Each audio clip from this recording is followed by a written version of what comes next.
Buenos días a todos. El día de hoy le vamos a hablar sobre las elecciones del capítulo 5 de Varia. Mi grupo está conformado por Cristian Botero, Gustavo Hernández y quienes habla Lady Restrepo. Bueno, entonces para entender un poco mejor qué es la elección óptima, vamos a imaginarnos pues que somos un consumidor claramente con un presupuesto limitado. Entonces ahora vamos a tener que decidir cómo vamos a gastar nuestro dinero en diferentes bienes para obtener la mayor satisfacción posible.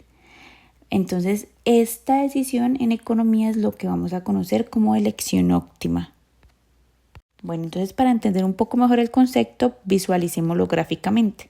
Entonces ahora tenemos una recta presupuestaria que nos va a mostrar todas las combinaciones de bienes que podemos comprar con el presupuesto que disponemos. Y luego tenemos las curvas de indiferencia, que como muy bien sabemos representan todas las combinaciones de bienes que nos darían el mismo nivel de satisfacción. Bueno, y aquí va a entrar un concepto muy importante que es la tangente. Entonces, ¿qué es la tangente?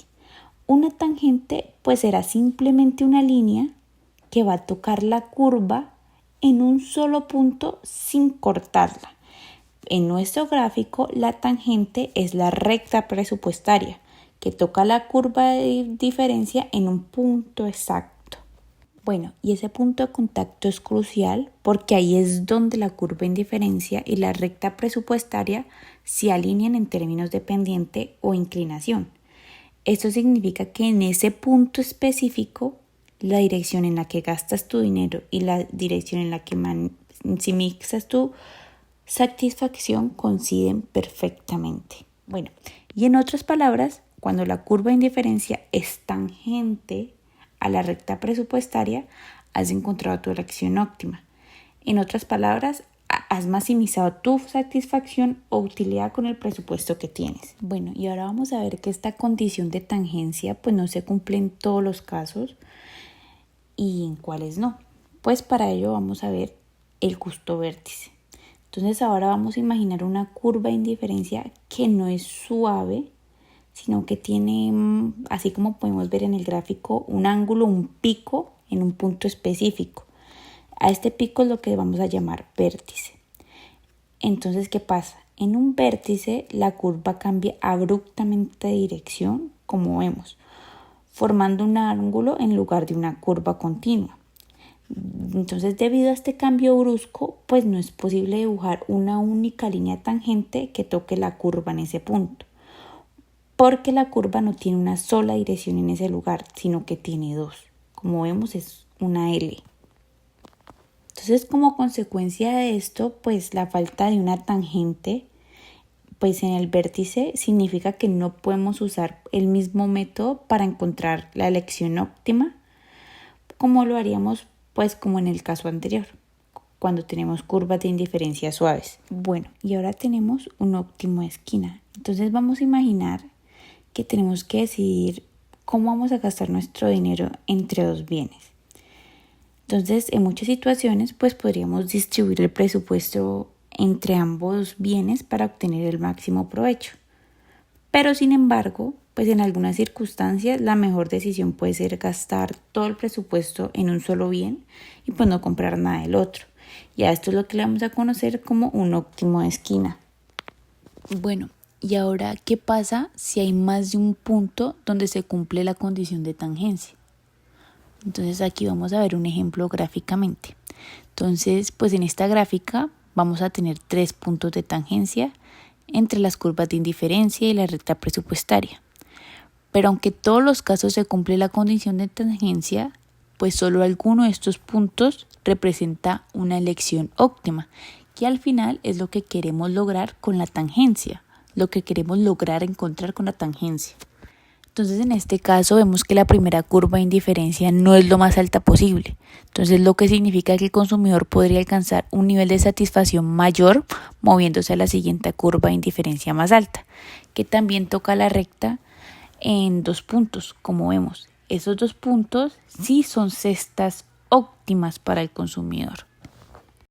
Entonces, si las preferencias del consumidor son convexas, es decir, las curvas de indiferencia son siempre curvas y no tienen tramos rectos, generalmente solo habrá un único punto óptimo.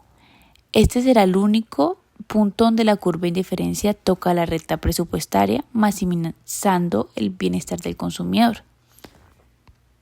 Entonces, para resumir, aunque puede haber más de una tangencia entre las curvas de indiferencia y la recta presupuestaria, solo en cierto caso la lesión será óptima. Si las preferencias del consumidor son estrictamente convexas, la tangencia será única y representará el punto donde se alcanza el máximo nivel de satisfacción posible con el presupuesto disponible. Ahora vamos con los sustitutos perfectos que los veremos en la figura 5.5, en donde tenemos tres posibilidades. Si el precio del bien 2 es mayor que el precio del bien 1, o sea P2 y P1. La pendiente de la recta presupuestaria en este caso va a ser más horizontal que la pendiente de las curvas de indiferencia. Entonces la cesta óptima va a ser en la que el consumidor gaste todo su dinero en el bien 1, que es el menor. Y por el lado contrario, si P1 es mayor a P2, entonces el consumidor va a adquirir solo el bien 2. Pero si P1 es igual que P2, entonces tendremos una gama de elecciones en las que todas van a ser óptimas. Entonces podremos agarrar cualquier cantidad del bien 1 y de cualquier cantidad del bien 2 que satisfaga la restricción presupuestaria y va a ser una elección óptima. Y ahora vamos a hablar de los complementarios perfectos que los podemos ver en la figura 5.6, en la que podemos observar que la elección óptima siempre se va a encontrar en la diagonal, en donde el consumidor va a comprar cantidades iguales de cada uno de los bienes, no importa cuáles sean los precios. En el ejemplo que tenemos nos va a decir que una persona que vaya a comprar zapatos los va a comprar por pares en cantidades iguales. Bueno, hoy les hablaré sobre el concepto del bien neutral y el bien mal. Comenzamos con el bien neutral. El bien neutral es un bien que el consumidor no le agrada ni le desagrada. Esto nos dice que el consumidor lo tenga o no, su nivel de satisfacción o utilidad no va a cambiar. Este bien en sí no influye en las decisiones del consumidor, ya que, como ya había dicho anteriormente, no le agrada ni le desagrada. Un ejemplo de esto podría ser un libro de un tema que no le interesa al consumidor. Su nivel de satisfacción seguirá siendo el mismo y no se sentirá mejor ni peor por tenerlo, ya que en sí no le afecta. Pasemos ahora con el bien mal. Un bien mal es un producto o un servicio que reduce el bienestar del consumidor. Y a diferencia de los bienes tradicionales, que aumenta la satisfacción del consumidor, un bien mal es algo que el consumidor preferirá no tener. En sí, que estaría dispuesto a pagar para evitarlo. Un ejemplo del bien mal es la contaminación o el ruido. Son prácticamente elementos que afectan negativamente la calidad de vida y los consumidores estarían dispuestos a gastar más dinero para eliminarlos o reducirlos. Y ya, eso serían el bien mal y el bien neutral. Ahora voy a hablar sobre el bien discreto. El bien discreto es aquel que solo se puede comprar o adquirir en cantidades enteras, o sea que no se puede dividir como en fracciones o en mitades, etc. ¿A qué vamos con esto? A que si el consumidor quiere adquirir un bien discreto, solo puede llevarse uno, dos, tres o cuatro, bueno, la cantidad que quiera, pero que no tenga ningún decimal o que sea entero, y que sea entero. Eh, un ejemplo muy común de esto puede ser un carro. ¿Por qué un carro?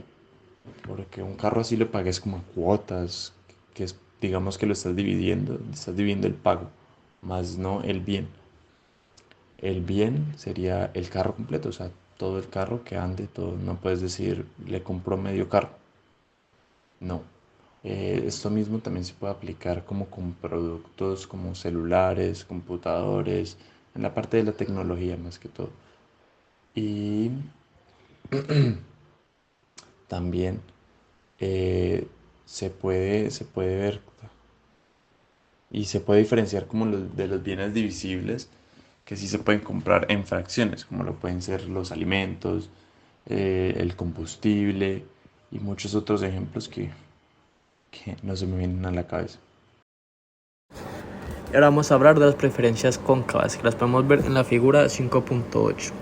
Ahí podemos ver X y nos preguntaremos si es una elección óptima. La respuesta es no, ya que si nos vamos a lo que quiere decir preferencias cóncavas es cuando el consumidor siempre prefiere una esquina o un extremo a diferencia de ambos bienes.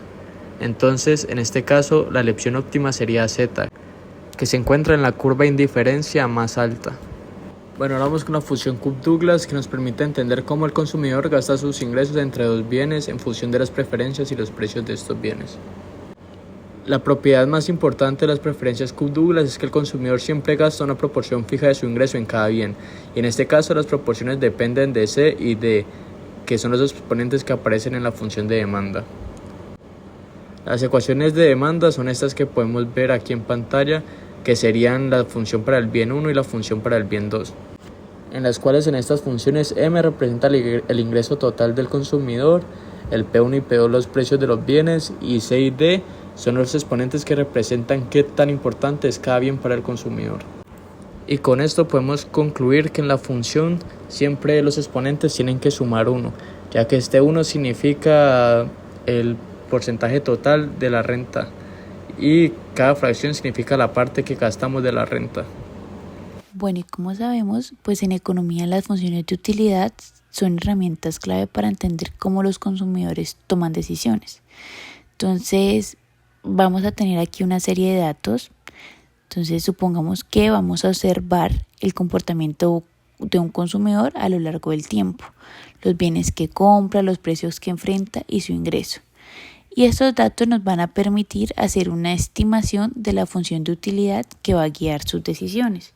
Entonces, como vemos, por ejemplo, en este cuadro, pues vemos las elecciones de un consumidor para dos bienes con diferentes niveles de precio y de renta.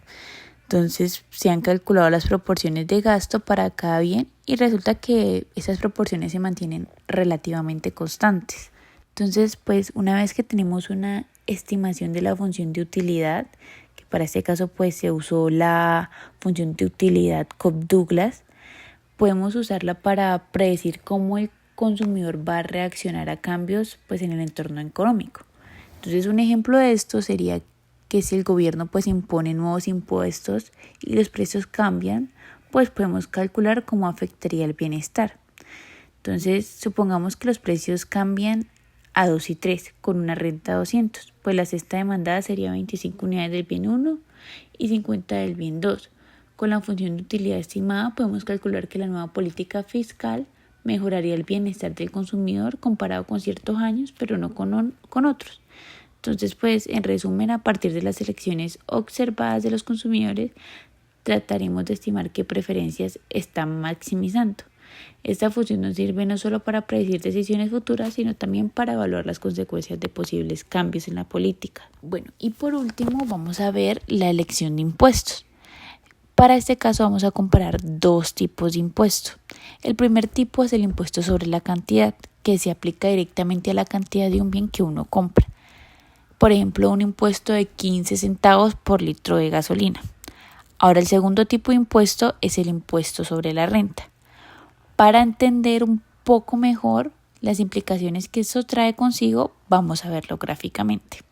Entonces, como podemos ver aquí en la gráfica, la línea azul nos va a decir cuál es la tangencia inicial. Vamos a ver la recta presupuestaria y la elección inicial, la elección óptima inicial. Si se aplica un impuesto sobre la renta, vemos que hay un desplazamiento paralelo de la recta presupuestaria, lo que nos deja ubicado la elección óptima en la segunda curva de indiferencia. Pero por el contrario, como vemos, si se pone un impuesto sobre la cantidad, la recta presupuestaria pivotea hacia adentro, por lo cual, pues, digamos que nos deja en la curva de indiferencia, en la última curva de indiferencia, por lo que la elección pues sería como más perjudicial para el el punto óptimo o la elección óptima del consumidor.